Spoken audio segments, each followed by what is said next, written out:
Deuxième lettre. À Madame Saville, en Angleterre.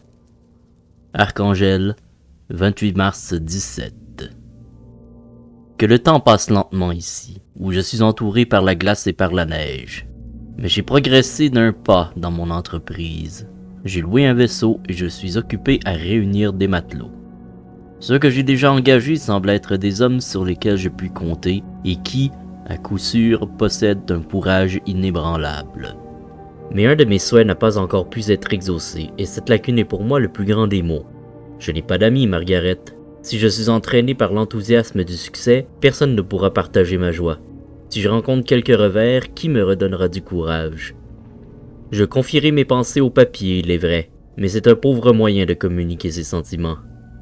J'aimerais avoir la compagnie d'un homme qui sympathiserait avec moi et dont le regard répondrait au mien. Vous devez me juger romantique, ma chère sœur, mais j'ai réellement besoin d'un ami. Je ne connais personne près de moi qui soit affectueux et courageux, qui ait quelque culture, des goûts semblables aux miens, qui aime ce que j'aime, qui puisse approuver ou amender mes plans. Comment trouver un ami capable de réparer les fautes de votre pauvre frère? Je suis trop ardent dans l'exécution de mes travaux et trop impatient devant les difficultés. Mais le plus grave, c'est que je me suis éduqué moi-même. Durant les 14 premières années de mon existence, je n'ai rien fait que de banal, et je n'ai lu que des livres de voyage de l'oncle Thomas. À un âge plus avancé, j'ai commencé à découvrir les poètes les plus célèbres de notre pays. Mais ce n'est que lorsque je me suis rendu compte que je ne pouvais plus en tirer profit que j'ai compris à quel point il était nécessaire d'apprendre la langue des autres pays. À présent, j'ai 28 ans, et, en réalité, je suis moins cultivé que la plupart des garçons de 15 ans. Il reste que je pense davantage, et que mes songeries sont plus vastes et plus magnifiques, quoiqu'elles manquent de cohérence, comme le disent les peintres. Oui, j'ai grandement besoin d'un ami. Un ami qui serait assez sensé pour ne pas me prendre pour un romantique et dont la compagnie pourrait quelque peu tempérer mes extravagances.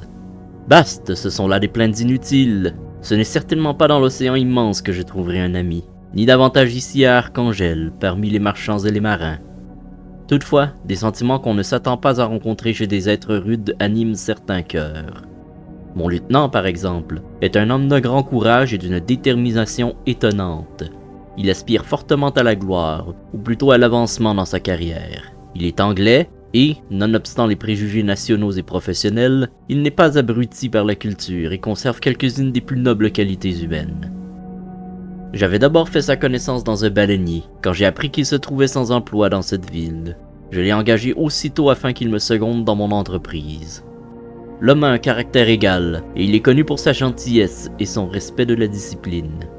Cette circonstance qui s'ajoute à son intégrité et à son courage a fait que j'étais très désireux de l'engager.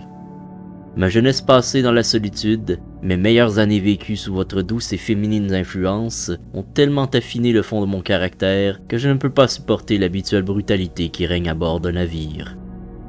Je n'ai jamais cru qu'elle était nécessaire, et lorsque j'ai entendu parler d'un marin réputé pour sa gentillesse, son dévouement et son sens de la subordination, j'étais particulièrement heureux de pouvoir m'assurer de ses services. J'ai entendu parler de lui, d'une manière plutôt romanesque, par une dame qui lui doit le bonheur de sa vie. Voici brièvement cette histoire. Il y a quelques années, il aimait une jeune dame russe de peu de fortune, alors qu'il avait pour sa part, grâce à ses prises, amassé une somme considérable. Le père de la jeune fille consentit donc à ce qu'il l'épouse. Pourtant, lorsque le jeune homme fit sa déclaration, elle se mit à pleurer, se jeta aux pieds de son prétendant et lui confessa qu'elle aimait un autre, un garçon pauvre, ce qui expliquait pourquoi son père n'avait jamais voulu consentir à cette union. Le jeune homme la rassura, et comme elle lui révélait le nom de son amant, il cessa aussitôt de lui faire la cour. Avec son argent, il avait déjà acheté une ferme où il comptait passer le reste de ses jours. Il en fit don à son rival et alla jusqu'à lui céder sa fortune pour qu'il puisse acheter du bétail. Là-dessus, il demanda lui-même au père de la jeune fille d'accepter qu'elle épouse l'homme qu'elle aimait. Mais le père refusa catégoriquement, pensant qu'il y allait d'une question d'honneur, et, comme son attitude restait inflexible, notre marin quitta le pays. Il y retourna néanmoins, quand il apprit que celle qu'il aimait s'était finalement mariée. « Quel noble cœur !» allez-vous vous exclamer. Et vous aurez raison. Il se trouve que ce n'est pas le cas. Notre homme n'ouvre jamais la bouche, et une espèce de nonchalance ignorante émane de lui. Curieux comportement qui mitige l'intérêt et la sympathie qu'il devrait susciter. Mais si j'ai l'air de me plaindre un peu, si je puis concevoir dans mes travaux une consolation que je ne connaîtrai peut-être jamais, ne croyez pas que je sois incertain dans mes résolutions. Elles sont invariables, comme les destins, et mon voyage n'est à présent différé que jusqu'à ce que le temps me permette de reprendre la mer. L'hiver a été atrocement rude, mais le printemps s'annonce bien et tout indique que la saison sera remarquablement précoce, si bien qu'il n'est peut-être pas impossible que nous partions plus tôt que prévu. Je garderai mon sang-froid. Vous me connaissez assez pour me faire confiance. Si la sécurité des autres est en jeu, je serai prudent et réfléchi. Je suis incapable de vous dépeindre tout ce que je ressens, alors que je suis sur le point de mettre mon projet en exécution.